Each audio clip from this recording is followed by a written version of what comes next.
Good morning and welcome to the new edition of Enabling Yourself Become Better.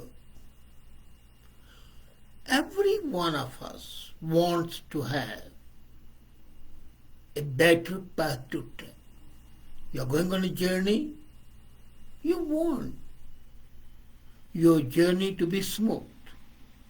If the journey or your travel, physical travel, you desire to be smooth, comfortable and better, you definitely want your journey of life. But then you have got to build the better path. You always have an option, always have a choice to choose rocky terrain if you are very adventuresome, or to have a smooth, progressive way.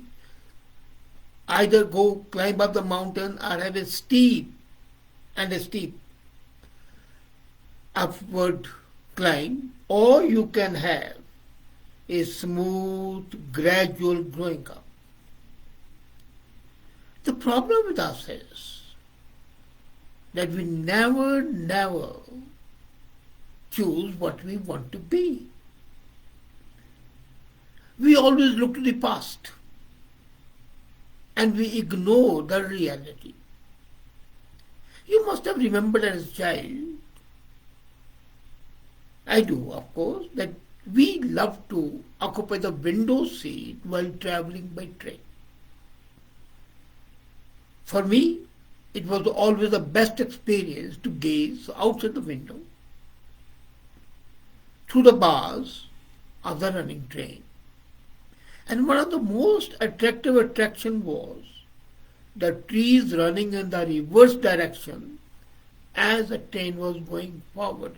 So the moment the train was going, the feeling was that the trees were going backward. Now traveling by rail, someone asks what you're doing. What would be your response? You would most probably talk about your destination. Would you ever say that I'm here to make those trees travel in the reverse direction? Of course not. That would be ridiculous that you are traveling to make the trees run in the reverse direction. You are traveling to reach your destination. Truth is, the reality of life is unfortunately that in our life we always focus on all that we have left behind. We look to the back with nostalgia, which is not bad. And I'll talk about nostalgia one of the days. But then, this is a situation that hinders us choosing the better path. Now I'll give you two situations of the same kind to enable you to select the better option. Situation 1. You are driving in a car along with your family members. You have to reach some destination within a stipulated time. Somewhere on the way you get confused and take a wrong turn. And after driving about 15-20 kilometers in the right direction, you realize that you're not moving towards the right destination. Now here the situations arise. In the first situation, there's a lot of confusion in the car. Your family members or friends or whosoever they are, they know that it will be too late to arrive at the desired destination.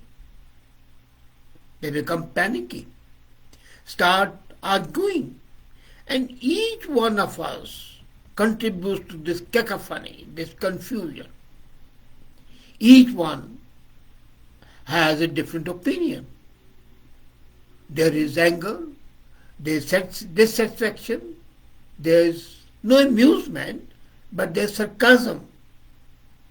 And the target of all that anger, all that confusion is you.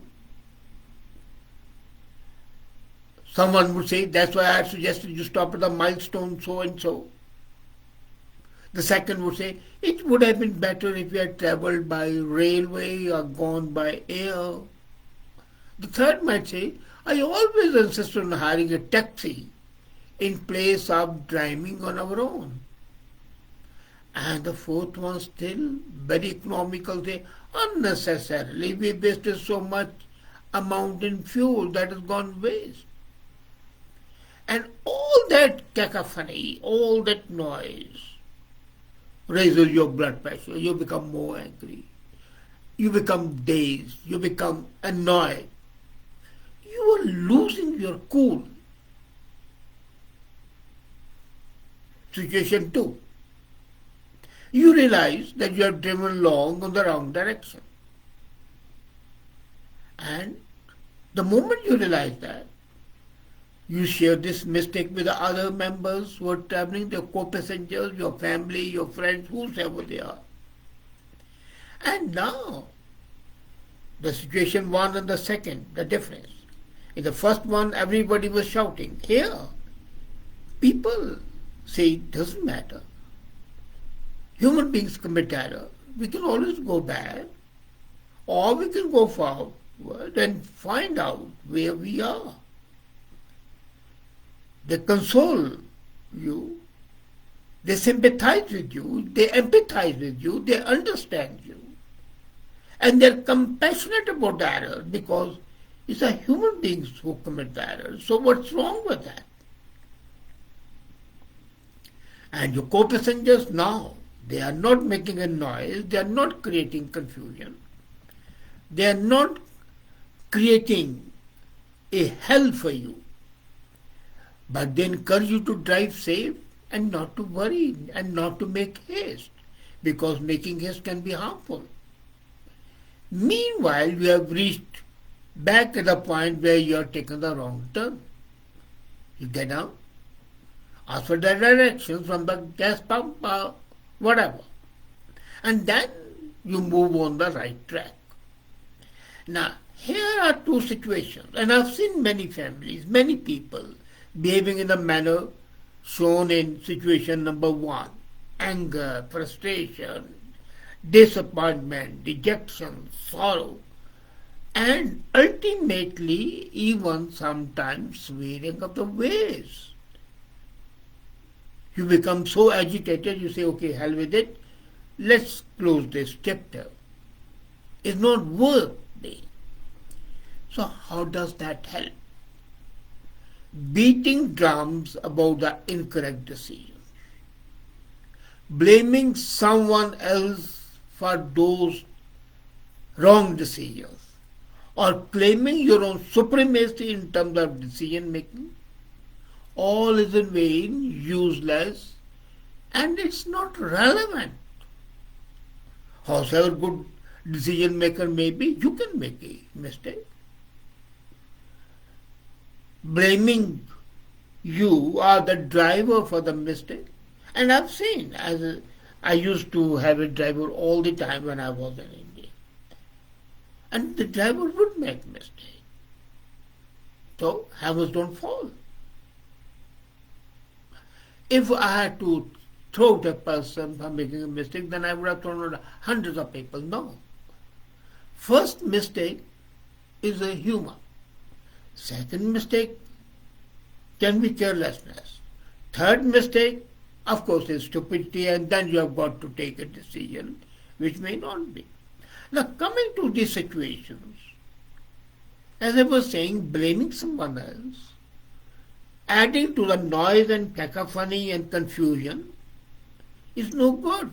Claiming your superiority and your supremacy in terms of decision making is not acceptable.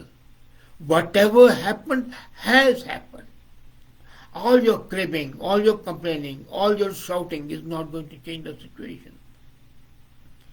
Creating a verbal ruckus within the team or the family or the group can achieve nothing better. So here is important, how to make a better path, how to move forward. How to move forward is demonstrated in situation number 2, where people are understanding, they are compassionate, they have empathy, where they understand the human issue involved, that even if a man has made a mistake, he is a human being. So this situation too shows you the better path. Simple. Of course, it must be noted that success and peace within are the outcomes of a team effort. Suppose you are a driver and somebody everybody is shouting, you will lose cool. So if you, as a team you work and you empathize with each other, then the situation would not arise. And when I counsel people who come to me to offer them proper guidance, I've often seen young people complaining about the nagging parents, spouses, grown-up people nagging about nagging spouses or inconsiderate children.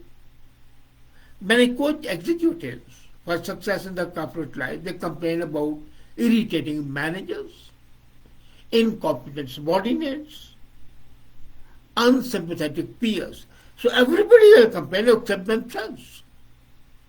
The situation in each case, whether in a family or in a student age or as a executive, are different. But the reason of unhappiness and lack of enthusiasm remains the same. Now, what to do, how to do a proper choice? You must learn to live like a GPS map. Now you will be laughing. How can a human being be a GPS map? When you log into the app of GPS and seek directions, it always shows you the shortest possible path. And it also shows you the path which is difficult, which is longer, depending on the way you want it daily. Now you have got the choices. For some reason, if you don't follow the map, you ignore the right turns and goof up, the map would not scream at you, would it? No, it wouldn't. So the moment you seek the help of the map shows the most appropriate way to enable you to reach the right place. And all this without any noise, without any confusion, without any complaint. That's the way to make a right path. Now, counting the trees by is fun when you're traveling on a train. Absolutely, it's enjoyable, especially for the kids. But in real life, you leave behind what you leave behind makes no difference to the opportunities that you may have in future. What is passing by, what is gone is not relevant. And that's where our issues are. When you start discussing about the situation, starting with these words, it could have been, or saying only if this has happened, it's absolutely bunkum, hogwash, futile. So, make a proper choice without losing cool.